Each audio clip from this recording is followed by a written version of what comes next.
I'm Dr. Kimberly Gauderman, and I'm in the history department here at the University of New Mexico.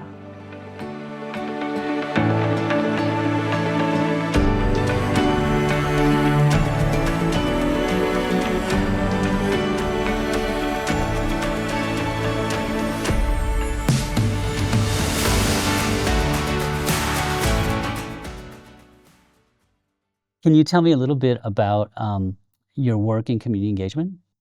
Yes, in 2010, I started serving as an expert witness in Latin American asylum cases. And as I started doing that work over the years, I began to do more and more research on asylum and immigration in the United States. And it became really more and more a focus of my research. And I was able to apply my skills as a historian directly to a community issue, in this case, asylum. Wonderful. Can you talk a little bit about the type of communities you work in? Well, I work on behalf of asylum seekers all over the country, and I work with attorneys, again, all over the country. Here in New Mexico, I have worked on cases with the New Mexico Immigrant Law Center, and I frequently, well, regularly, do presentations for community groups here in Albuquerque and in Santa Fe on immigration and asylum, the kind of work that I do, who asylum seekers are, and the impact of really ever-changing policies that have restricted asylum in our country. You recently received this award for the community engagement lecture, and congratulations. Can you talk a little bit about what the community engagement lecturer award means to you? Oh, when I got the notice that I was awarded this honor, I was moved. It's really important to have community engaged scholarship recognized in our university. In my own department, for years we did not recognize this type of scholarship. And so even though I had worked on right, hundreds of asylum cases, it wasn't counted as research. So having this recognition by the university really, I think, was an impetus in my home department to start considering that community engaged research is real scholarship and that we need to promote it in our department and here on campus. As part of my community engaged research, my focus on asylum, I worked with different collaborators, attorneys, other academics, other expert witnesses to produce Practicing Asylum, a handbook for expert witnesses in Latin American gender-based and sexuality-based asylum cases. And this book came out open access as well as in paperback with the University of California Press in 2023. And I was really excited about the open access because it really is part of community engagement. This book is free and it can be used by attorneys and students all over the country. It's readily accessible. And this book is all about encouraging other academics to engage in this form of community engaged research. This book is to guide and encourage and really show academics that they can combine their academic research and scholarship and direct it towards community engagement, in this case, working as an expert witness in Latin American asylum cases. Yeah. Can you talk a little bit about, being an historian? How did you end up, getting involved in this work? Thank you for that question. Uh, I received an email out of the blue. I'm a colonial Latin American historian. So when I got this email in 2010 asking me to be an expert witness in a domestic violence case for an Ecuadorian woman, I was surprised. And I initially thought, oh, this is misdirected. However, when going back through my emails, I realized it was actually directed towards me. And I contacted a friend of mine, Dr. Thomas Davies Jr., who is now, he's passed away, but he was emeritus from San Diego State. And he and his wife had moved here. And he served on hundreds of asylum cases for Latin Americans, including a really famous one, the Hernandez Montiel case, which was a precedent-setting case. It's considered the first case on behalf of a transgender woman in asylum law. So I asked him, do you think I can do this? And he said yes. And so he mentored my cases. And as a historian, he also is a historian.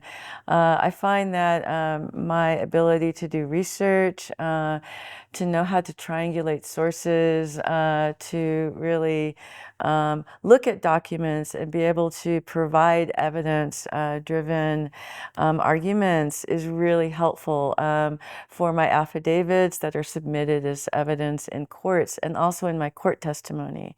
As an expert witness, I also testify in immigration hearings.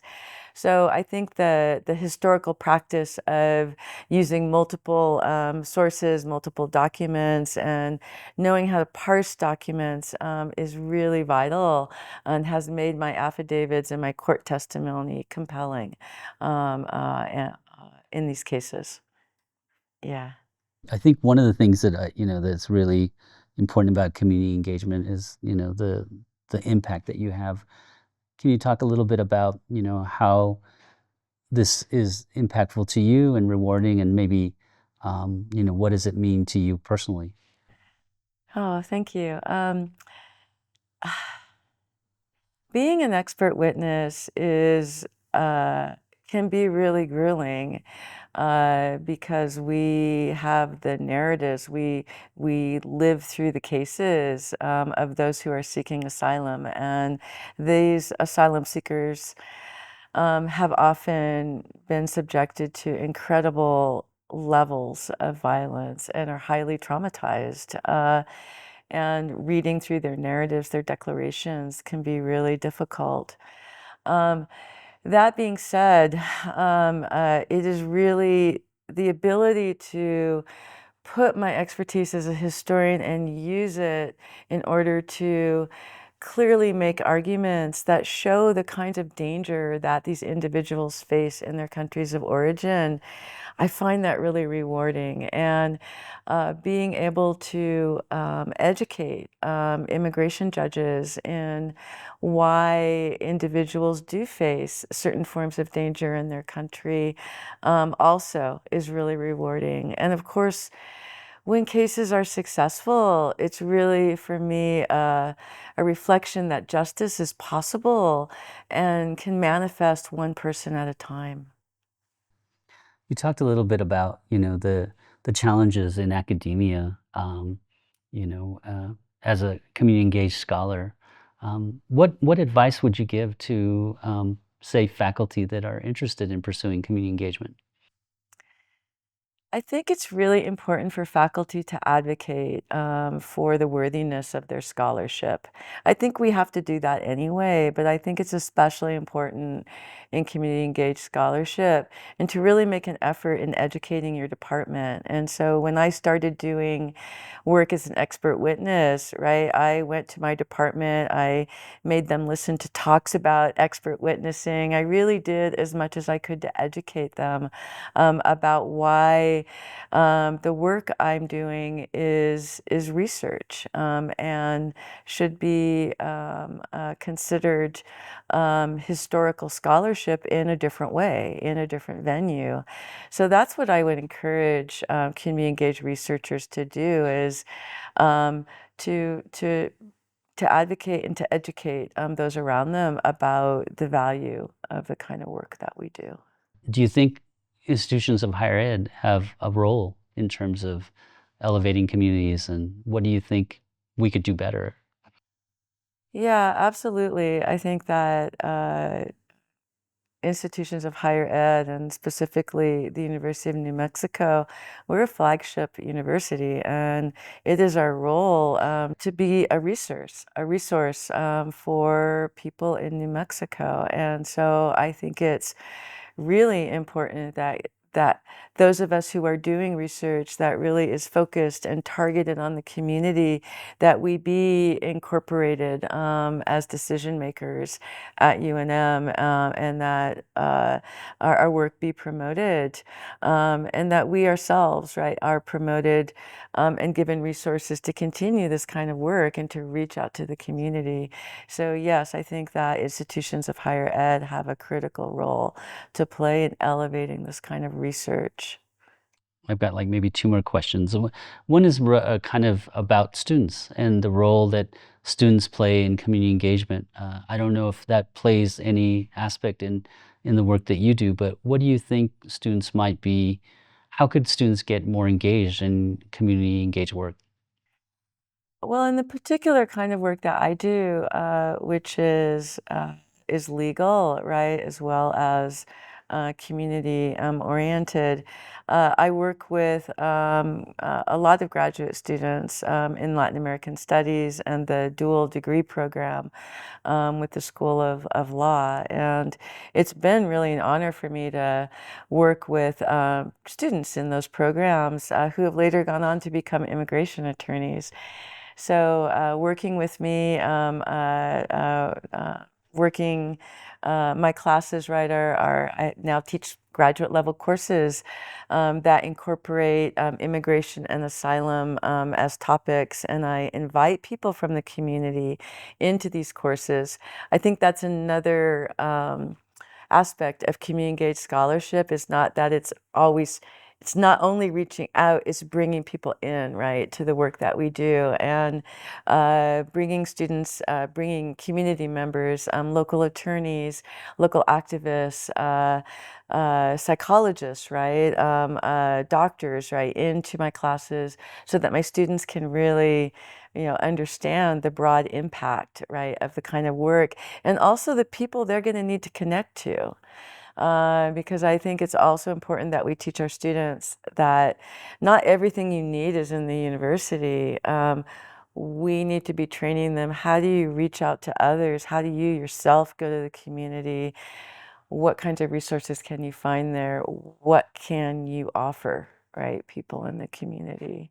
So as we kind of move this Office of Community Engagement forward, what would you like to see the future of that entity become, and how can, maybe your own work play a role in that evolution? I think it's important to recognize that the humanities have a connection to community engaged scholarship.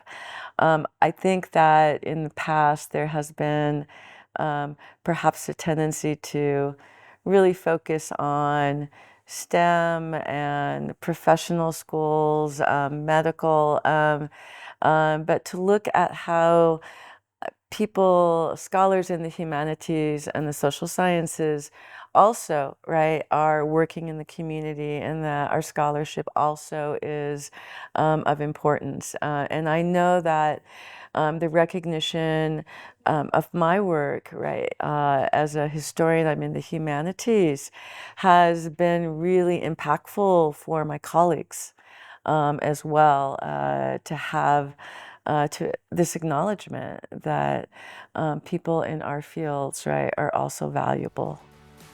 I was so honored by the recognition of my form of community engaged scholarship. I really would encourage other scholars on our campus to connect their scholarship to issues in our community, and to advocate for scholarship that can make a difference, that can promote social justice, that can create, right, change in our community that's positive.